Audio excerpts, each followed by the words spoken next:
Bueno, ahora Luis nos va a resumir el libro de los Hebreos. La carta a los Hebreos se adjudica por parte de los teólogos a Pablo como su autor. Sin embargo, los estudiosos de la alta crítica señalan que hay razones suficientes para creer que su autor no puede ser Pablo, y por consiguiente se le alude a otro o a otros. Cuando vamos a considerar desde un aspecto teológico la carta a los Hebreos, nos encontramos con una reivindicación de Cristo, una glorificación de Cristo, una exaltación de Jesús, el Salvador.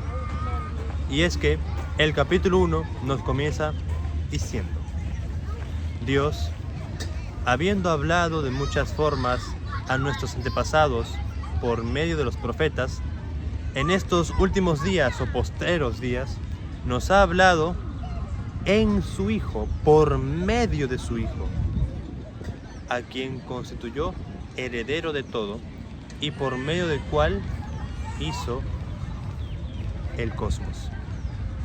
Él es la imagen misma de su sustancia, el resplandor de su gloria, aquel que sostiene todas las cosas por la palabra de su poder, el cual, habiendo efectuado la purificación por nuestros pecados, se sentó a la diestra de la majestad en los lugares celestiales. Después se comienza a decir que cuando introduce a su primogénito en el mundo, dice Dios: adórenle todos los ángeles de Dios, en el griego proskineo, adoración, aunque algunos tratan de traducirlo como rendir homenaje. Sin embargo, el sentido más rotundo es adorar. Entonces vemos cómo Cristo es exaltado, cómo Cristo es presentado como aquel que refleja a la perfección al Padre, aquel que es la revelación final de las promesas de Dios y de Dios mismo. Él viene a efectuar la voluntad divina. Fue hecho, de acuerdo a Hebreos, poco menor que los ángeles. Y también eso se hace en base a citar el Salmo. El Salmo dice: sin embargo, lo hiciste poco menor que los ángeles y lo coronaste de gloria y honor. Aludiendo, claro, al ser humano, pero también prefigurando a Cristo, haciendo una analogía. Es significativo, es relevante. Encierra una gran amalgama de cosas que exaltan la divinidad de Jesucristo y en consecuencia su rol como Salvador, como intercesor, como aquel mediante el cual se logran las promesas de Dios. Todas las promesas de Dios son un sí y un amén en Él. Jesucristo es presentado en el libro de Hebreos como aquel que salva a su pueblo eficazmente, como aquel que ha cumplido perfectamente el pacto eterno de Dios. De hecho, el libro de Hebreos lo muestra como ¿quién? Mirando o manteniendo puestos los ojos en Jesús, autor y consumador de la fe, quien por el galardón que fue puesto delante de él soportó el oprobio, fue vituperado y ahora está exaltado en la gloria. Se habla también acerca de Melquisedec, aquel que aparece como un personaje enigmático en el Antiguo Testamento, aquel del cual se dice que no tiene principio de días, ni linaje, ni descendencia, ni padres, ya sea porque sea un personaje mítico o porque en el fondo no se dan esos detalles para hacerlo prefigurar a Cristo. Sin embargo, a Cristo se le hace notar como según el orden de Melquisedec, o sea, un tipo de sacerdocio relevante y más significativo que el arónico, un sacerdocio eterno, un sacerdocio sin principio de días, debido a que su reino es eterno, debido a que su voluntad se efectúa de una manera extraordinaria.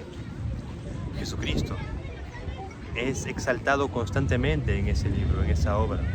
Es mostrado como un ser magnífico, como aquel que está constantemente intercediendo por su pueblo y también designando al Espíritu Santo las labores que él hacía en la tierra, la de proteger a su pueblo, fortalecerlo, interceder por su pueblo, la de efectuar la voluntad de Dios mediante la operación constante en los hombres de Dios llenos del Espíritu Santo.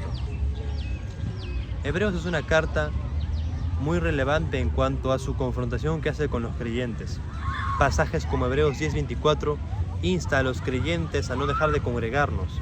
Dice, no dejando de congregarnos como algunos tienen por costumbre, sino animándonos unos a otros, y tanto más al ver que el día se acerca. Es por tanto preciso que el creyente atienda a las palabras que se instan ahí. ¿Para qué? Para que las pueda buscar, para que las pueda seguir, para que las pueda poner por obra y en consecuencia ejecutar mediante la práctica. Hebreos insta la practicidad y no un enfoque estático ni mucho menos inmóvil. También se habla de que hay una gran verdad en cuanto a cómo Dios actúa, cómo Cristo intercede y cómo la voluntad de Dios llega a ser efectuada. El cristiano debe atender esa carta como también a todas las escrituras, debe prestar atención y oírlas de forma constante. ¿Por qué? Porque siendo verdad se presentan como palabra de Dios, como aquello que se quiere que se tenga presente por parte del pueblo de Dios. Entonces es relevante, es significativo, es muy llamativo, lo es todo.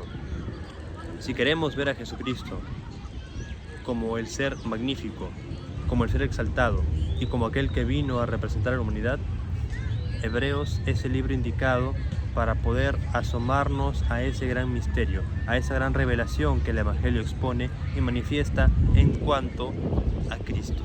Ya Hebreos capítulo 11 nos viene a hablar acerca de los héroes de la fe. Es muy relevante por cómo habla acerca de que es pues la fe, la certeza de lo que se espera, la convicción de lo que no se ve.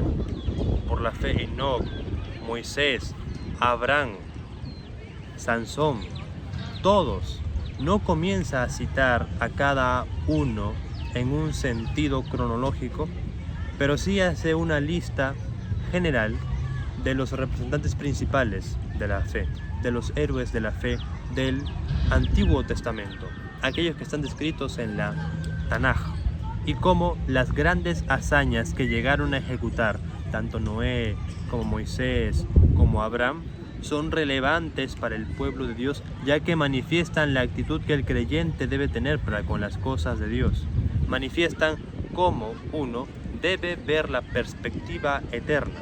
Y es que en el fondo, sin fe, es imposible ser del agrado de Dios, ya que es necesario que el que se acerca a Dios crea que Él existe, crea que Él está presente y que recompensa a los que le buscan con vehemencia, con constancia y perseverancia.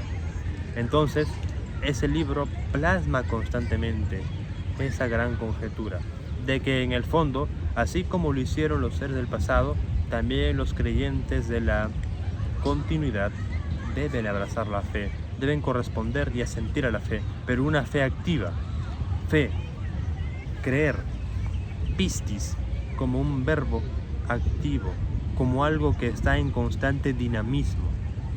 Por tanto, la relevancia de la fe está en su operatividad, está en su accionar, está en su ejecución constante que se da por medio del creyente y que en el fondo demuestra que uno busca las cosas de Dios y se mantiene mirando el reino, mirando las cosas celestiales y no las de la tierra. Hebreos comienza diciendo que ellos no alcanzaron lo prometido, pero lo esperaron con anhelo. Y eso es relevante. Miraban una ciudad que no era de este mundo, una ciudad celestial, la Jerusalén de arriba. Y esa misma perspectiva debe tener el creyente, de ser siempre movido por la fe, ser dirigido constantemente a hacer la voluntad de Dios y en consecuencia depender de Él. ¿Para qué? Para poder desenvolverse adecuadamente en cada uno de los apartados, en cada una de las pruebas, porque en toda prueba siempre está la asistencia de Dios, siempre está la ayuda y la oportunidad de que sea glorificado aquel que nos ha llamado a perseverar, que nos ha llamado a santificarnos y que nos mantiene constantes en esa lucha contra el mundo, en esa batalla contra la carne, en esa insistente, pero insistente lucha contra la oscuridad y las fuerzas de este mundo que operan en contra de aquel que quiere hacer la voluntad de Dios.